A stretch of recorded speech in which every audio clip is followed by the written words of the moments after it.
Here we present a standalone integrated EEG monitoring system as a teleservice unit to perform remote diagnosis and analysis.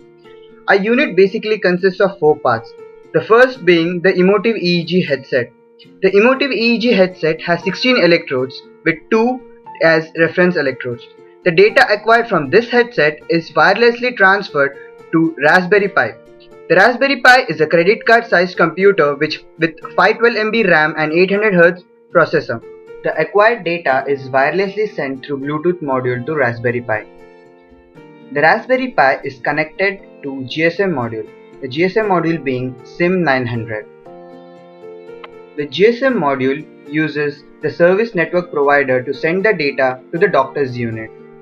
Thus, the entire EEG recorded from the EEG headset is wirelessly transmitted through internet to the doctor's unit. In this particular unit, we have connected the laptop screen as a TFT screen to the Raspberry Pi for simplicity. We can even connect a smartphone or an external TFT screen. The first stage is acquisition of the signals from the patient and storing it in the required directory of the Raspberry Pi. Here you can see that the EEG headset is put on a patient.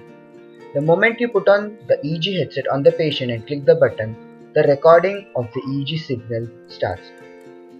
The Emotiv EEG headset's interface looks something like this.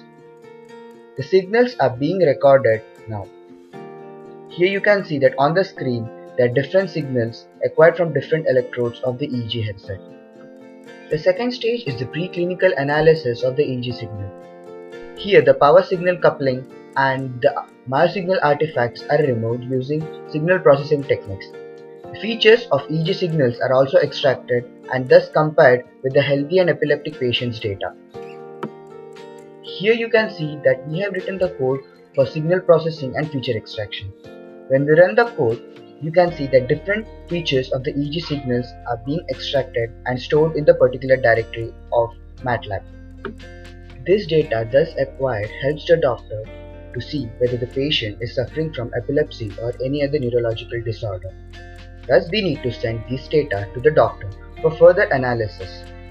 The last stage is extracting this processed, analyzed and compared data and sending it to the doctor using the simple mail transfer protocol. Here we have used Python scripting language to create an interface between the Raspberry Pi and the GSM module. Python has different pre-built modules and libraries, making it very easy for the developers to interface with the Raspberry Pi. The interface is built in such a way that all the files stored in the directory are extracted and sent to the doctor using SMTP. SMTP is Simple Mail Transfer Protocol. Here we have written the code for Simple Mail Transfer Protocol. When you run this code, you can see that all the files are extracted and stored in the temporary folder of the Raspberry Pi. After running the code, you have to click this button. When you click this button, you will have an interface which looks something like this. Here you have to write just the email address of the sender and the receiver with the subject. The receiver's email address may be the doctor to whom you are sending the files. Once you write down the details, you just have to press the submit button. As you press the submit button, the files which are stored in the temporary file of the Raspberry Pi are given to the GSM module. The GSM module, as I said, uses the service network provider to connect to the internet. This way, the doctor will receive all the files through email.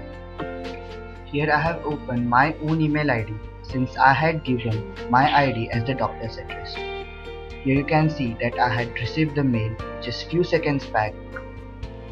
When I open this folder, I will see that I have received all the files which I intended to send to the doctor. These files were JPEG files and .edf files.